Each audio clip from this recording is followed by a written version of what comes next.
Everyone, Kate here with my November wrap up. So this included Nonfiction November and the first of the reads in the Louisa May 2020 readathon that I'm hosting with Megan Hannett. And the very first book that I ended up completing, but I did kind of dip in and out of it for a while just because it was such a harrowing read, was Wild Swans by Young Chang. So I'm really, really pleased to say that I finally read this. And all it took was for me to pick it up, honestly. The year before, I was so intimidated by the size and I just didn't pick it up and continued to be intimidated, and then the month went by. This time I decided I was going to try at the beginning of the month, and before I knew it, I had read close to 100 pages. Wild Swans is a memoir of this woman's family, three generations of the women in her family, right before Chairman Mao's reign, and then Chairman Mao's reign and until Chairman Mao passed away. And it was just such a good reminder of first world problems and how insignificant they are, and to really count your blessings. There was just so much in this book. I couldn't believe so many of these stories were true, and kind of a lot of terrible things that people can do to one another. And I just really felt immersed with this family. I came to really care about the different members of the family throughout the years that they're talked about. And it was just really interesting to kind of get a picture of how the Communist Party came to reign, because I didn't really have much of a knowledge of this period of Chinese history, and I kind of had never thought about, well, how would communism come about? How would it begin? And so to get a kind of window into, well, things were already really turbulent before, with Japanese occupying certain parts of China and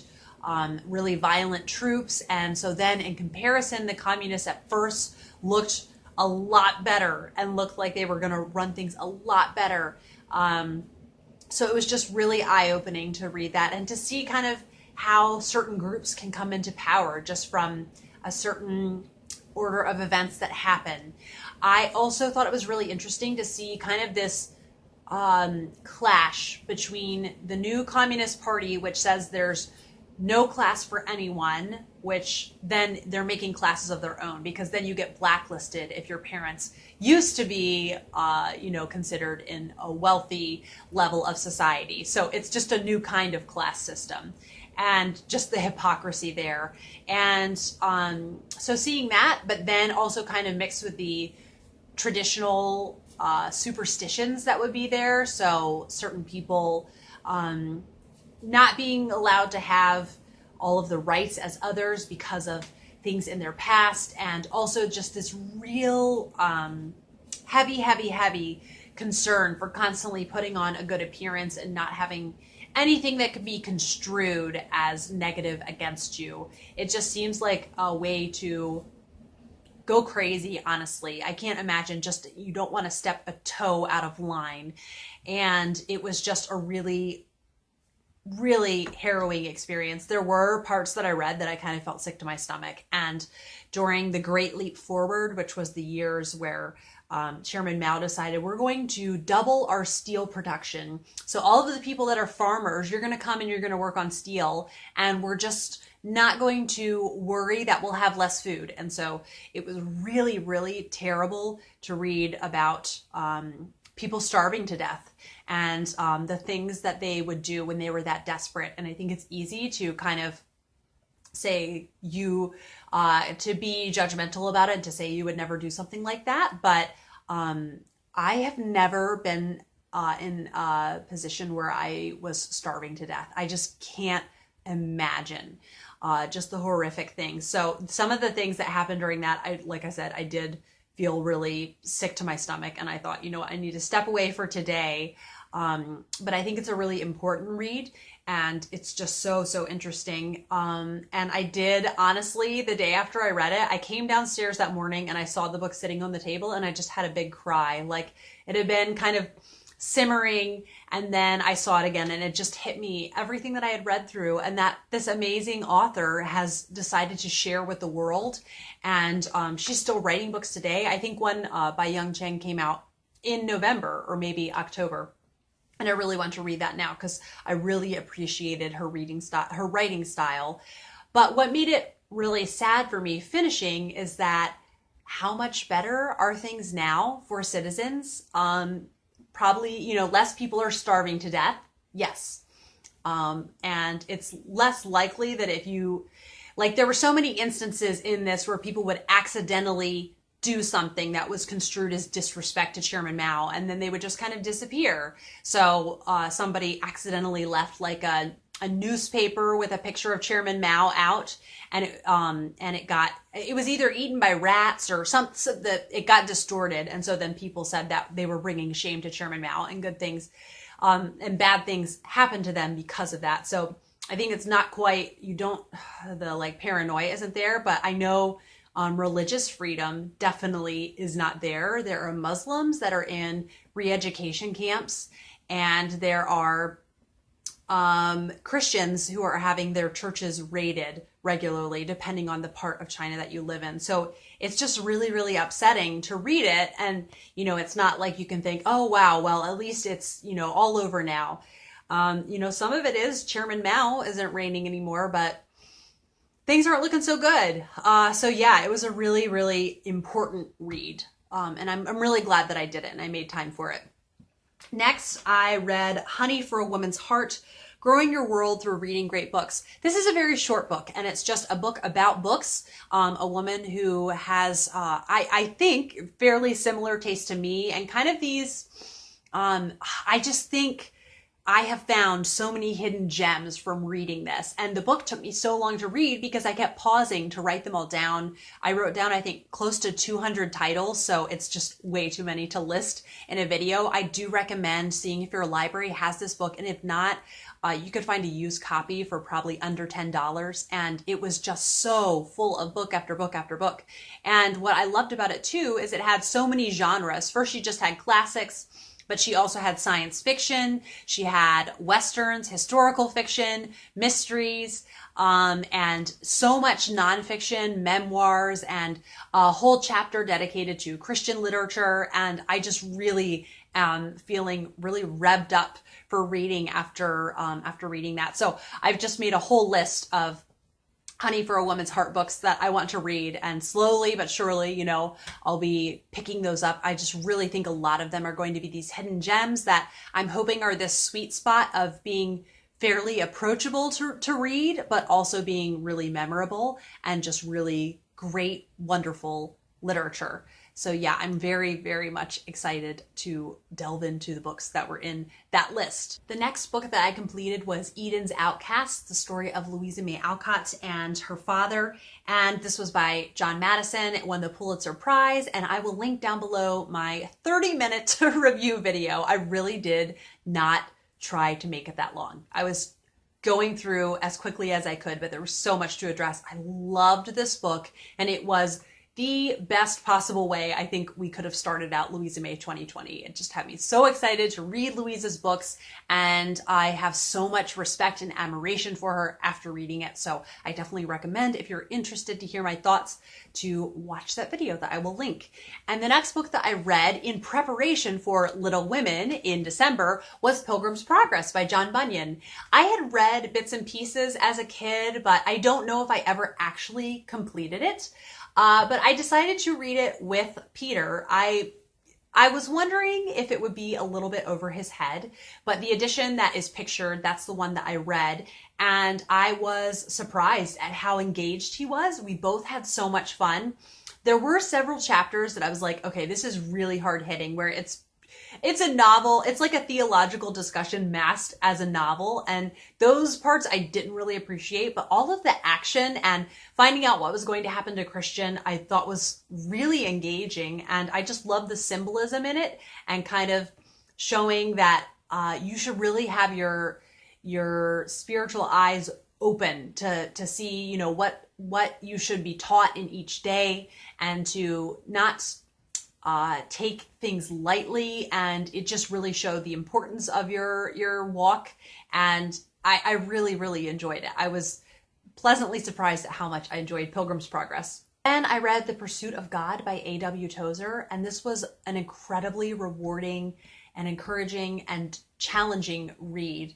I loved how it was really a layman's theology type book, but it was also really deep and profound. A.W. Tozer basically says you're going to get out of your relationship with God what you put into it. So if you're going to be complacent, you're not going to grow that much. You're not going to, you're not going to see much spiritual growth. But if you're willing to put in time and effort through prayer, through time in the Word, through just the means of grace, through spending time with other believers, then you will really gain a lot out of your faith. And that's what you should really want. You shouldn't be complacent. And it just felt so incredibly encouraging. It really was kind of a wake-up call for me that I need to be putting a lot more time into this, and I can gain so much more reward out of it. So I definitely recommend that. And next, I read Homework, a Memoir of My Hollywood Years by Julie Andrews Edwards. And this was it was a bit of a mixed bag. So I really enjoyed her writing style. I gave it 4 stars because I did find the whole thing really interesting, but it made me not quite as enthusiastic about Julie Andrews by the time that I finished reading it.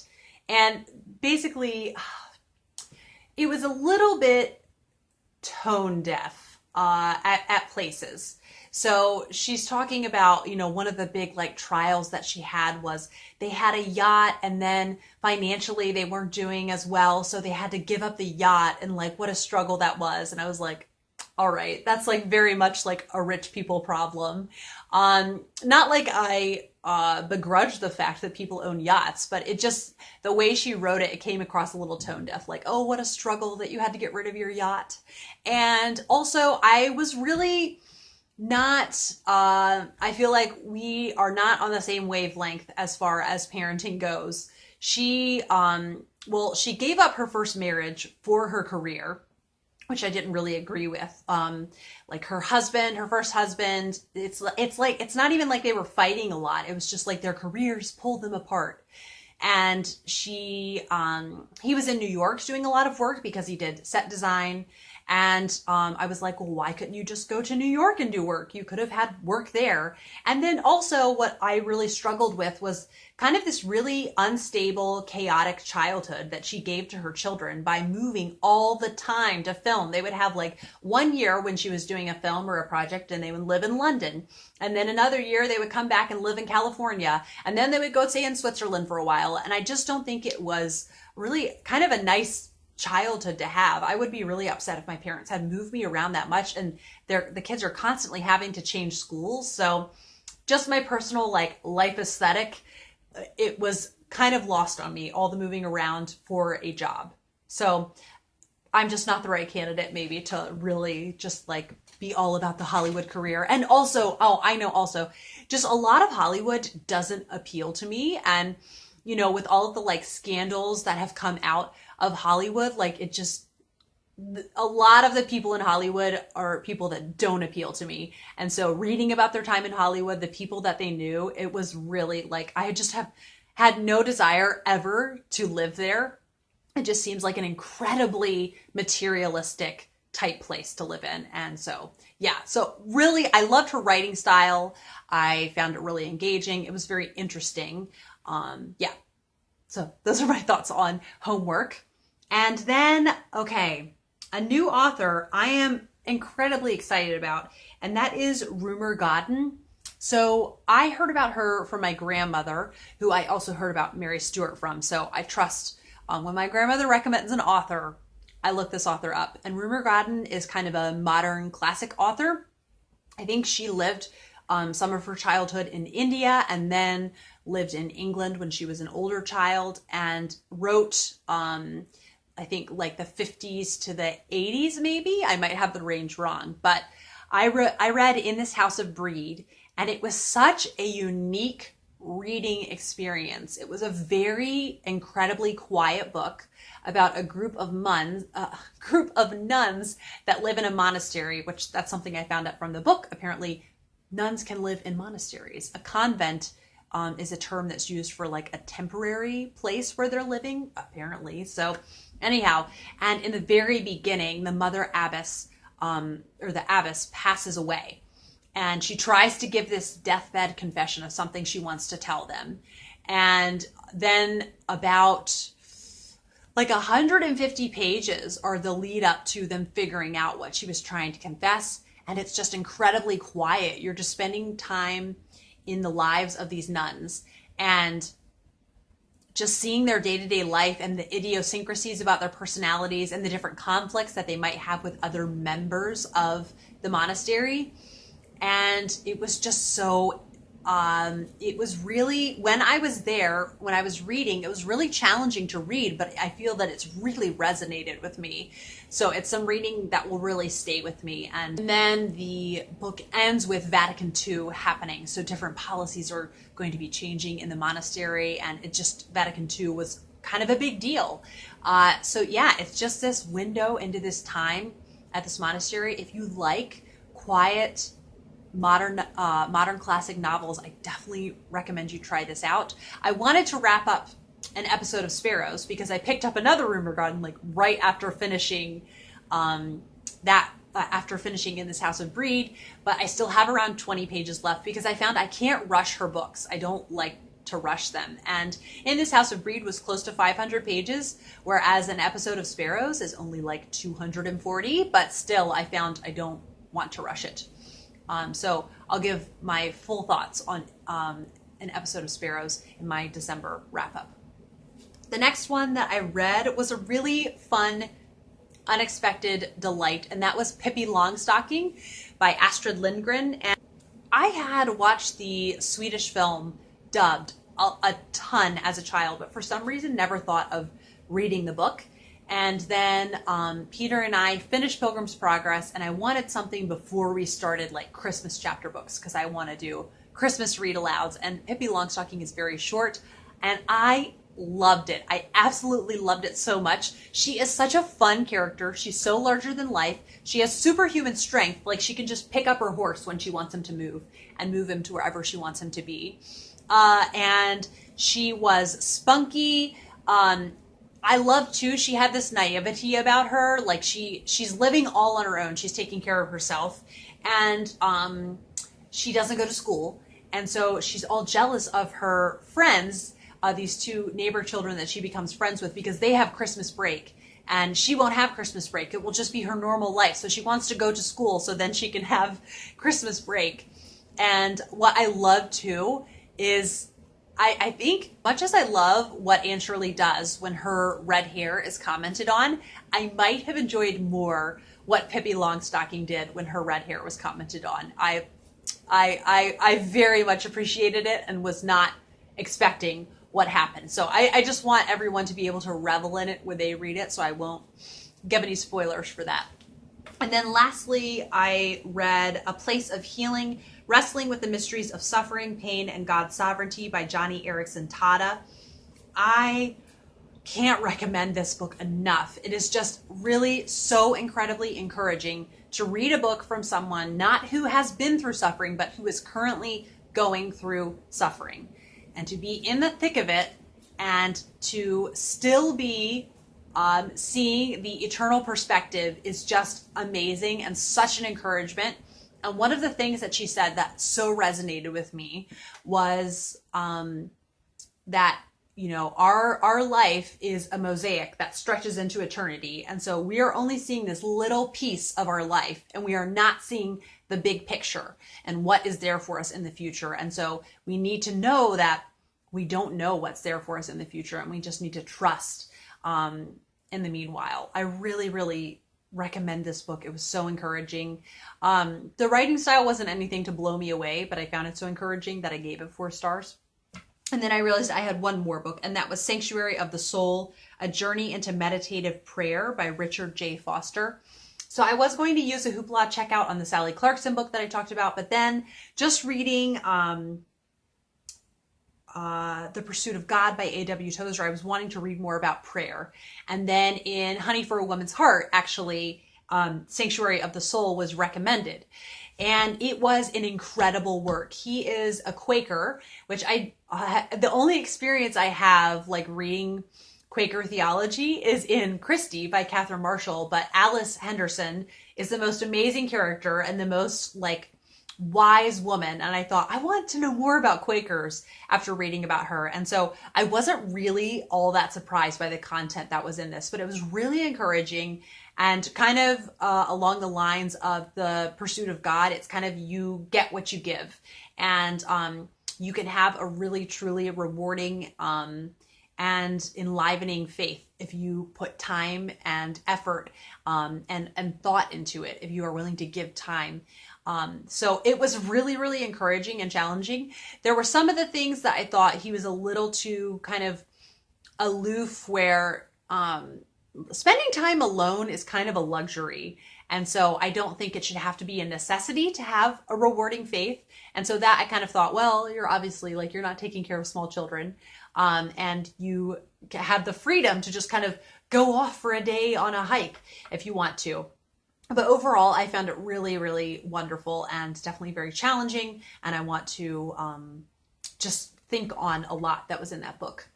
So that is my big nonfiction November wrap up. I did read a couple fiction books in there, but I really enjoyed a lot of what I read. And I'm really pleased this year with kind of how much I read for nonfiction November. It feels like the most successful one. I did end up not getting to a couple that were on the TBR. One is the book by Megan Cox Gurdon, The Enchanted Hour. And I didn't read that because it was far too academic for me. Like I thought it was going to be like her talking about a bunch of the books that she loved and kind of the memories that she has with her children because of that. But it was really just this book about why you should read aloud to your children. And I was like, well, that's really preaching to the choir, and I don't need to be convinced more on the merits of why I should read aloud to my children and like what a benefit it is. So I was just like, nah, I'll take a pass. And then the other one that I didn't get to was Waterfalls of Stars, but I'm not upset that I didn't get to that because the year, my first year on BookTube, I ended the year reading The Shepherd's Life, which was in a like favorite nonfiction video I did this month, or I did in November. And I loved ending the year with some beautiful nature writing. So I just thought, you know what? I want to savor this. I don't want to rush it. And so I just decided to save it for the end of the year. And I'm really excited that I have that because that's one that I was the most excited about. So I hope you enjoyed hearing about what I read in the month of November, and I'll be back for another video soon. Bye.